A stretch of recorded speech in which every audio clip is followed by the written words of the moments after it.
everyone, welcome to Media Education channel. Myself Manjula CS, Assistant Professor, Department of Mass Communication and Journalism, Government First Grade College for Women, Hassan. My dear journalism students, today I am going to explain the topic sub-editor, which is the main content of 4th semester editing paper of University of Mysore, second year. Upasampadaka, the sub-editor. A sub-editor is a presenter of news and reports. He has a lawyer's analytical approach and quick mindedness which enable him to understand a story quickly and come to the core of the matter. He has to glean important points from the mass of material sent by the news reporters and condense them, giving a shape in a logical and interesting way. He has to give suitable headlines and, where necessary, revise and condense the material to suit the available space.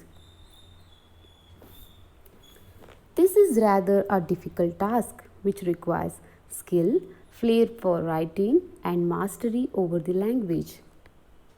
He has to get the main points from all the reports and then present them in a logical and interesting narrative. All these things have got to be done in time in order to reach the press before it is too late, which means deadline. Sub-editors often specialized in a particular field such as foreign news, sports, films, commerce, etc. Let's have a look of qualification of a sub-editor. A sub-editor must have an easy command of good English or regional language and be able to express clearly his own ideas. He must be a man of even temperament, able to keep a cool head when the face is at its hottest and not got rattled when late news necessitates a big and sudden change in the balance of a story. The more important qualification looked for in the men at the sub-editor's table are instinct for news, ability to make decisions, keenness on the job and some ideals, a good memory, health and good sight for current affairs. Let's see the duties of a sub-editor. Sub-editor initial job is to go through the vast number of copy which has already arrived. He works out a rough idea of the space available for various sections of the news. The copies of raw material grow less as the sub-editor, having completed the preparation of a news story, submits it to the chief for his final approval before it is sent out to be set. His job calls for great skills. He is responsible for putting in crosshead, which they are the headings usually in heavier type that appear at intervals in the story. He writes the headlines and he decides on the style of type to be used for them as well as for the rest of the story. There are two functions of a sub-editor, which are supervisory duties and creative duties. ಉಪಸಂಪಾದಕ ಎಲೆಮರೆಯ ಕಾಯಿ ಚರ್ಚಿಸಿ ಎನ್ನುವ ಸಾಮಾನ್ಯ ಪ್ರಶ್ನೆಯನ್ನು ನೀವು ಪ್ರಶ್ನೆ ಪತ್ರಿಕೆಯಲ್ಲಿ ನೋಡಿರಬಹುದು. ಅದರ ಬಗ್ಗೆ ಈಗ ಚರ್ಚಿಸೋಣ. ಉಪಸಂಪಾದಕನಿಗೆ ವರದಿಗಾರನಿಗಿರುವ ತಾರಾವರ್ಚಸ್ಸಿಲ್ಲ. ವರದಿಗಾರನಂತೆ ಜಗಮಗಿಸುವ ಬೆಳಕಿನಲ್ಲಿ ರಂಗದ ಮುಂಚೂಣಿಯಲ್ಲಿ ನಿಂತು ಕೆಲಸ ಮಾಡುವವನಲ್ಲ.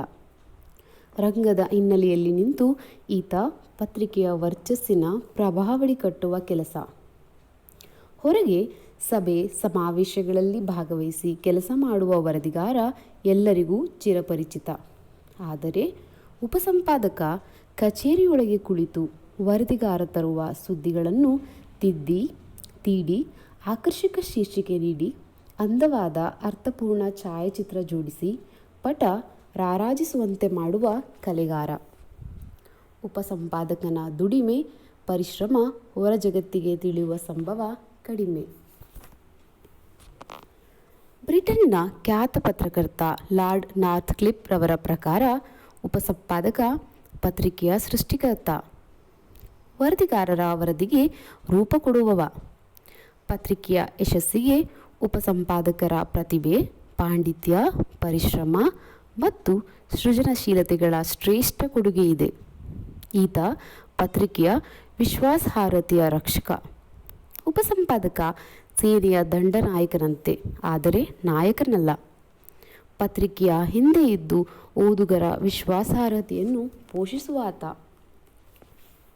ಇನ್ನು ಉಪಸಂಪಾದಕನಿಗೆ ಹಲವು ವಿಷಯಗಳಲ್ಲಿ ಪರಿಜ್ಞಾನವಿರಬೇಕು.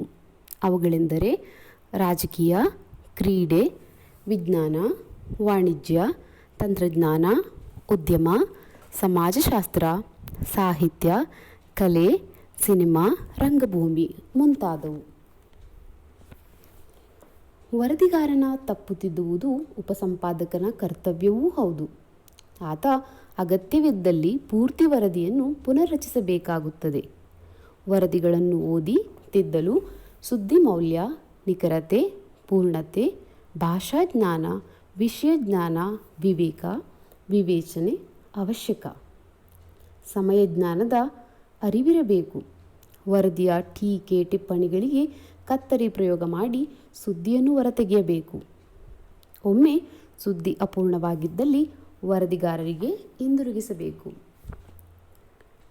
ಕಾನೂನಿನ ತೊಡಕು, ಅನುಮಾನ, ಅಸ್ಪಷ್ಟತೆ ಇರುವ ಸುದ್ದಿ ವರದಿಗಳನ್ನು ಪ್ರಕಟಿಸಬಾರದು.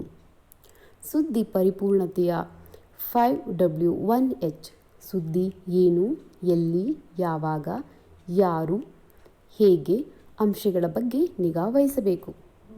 ವರದಿಗಾರ ಬರೆದ ಕಾಪಿಯನ್ನು ತಿದ್ದಲೇಬೇಕು ಅನ್ನುವಾಟ ಬೇಡ. ಅನುಭವಿ ವರದಿಗಾರ ಬರೆದ ವರದಿಗಳಲ್ಲಿ ಪರಿಷ್ಕರಣಕ್ಕೆ ಆಸ್ಪದವಿಲ್ಲ. ಶೀರ್ಷಿಕೆ ಕೊಟ್ಟರೆ ಸಾಕು. ಒಂದು ಉತ್ತಮ ವರದಿಯನ್ನು ತನ್ನ ಅಹಮ್ಮಿಕೆ ಪ್ರದರ್ಶನಕ್ಕಾಗಿ ಅನಗತ್ಯ ತಿದ್ದುವುದು ಸರಿಯಲ್ಲ.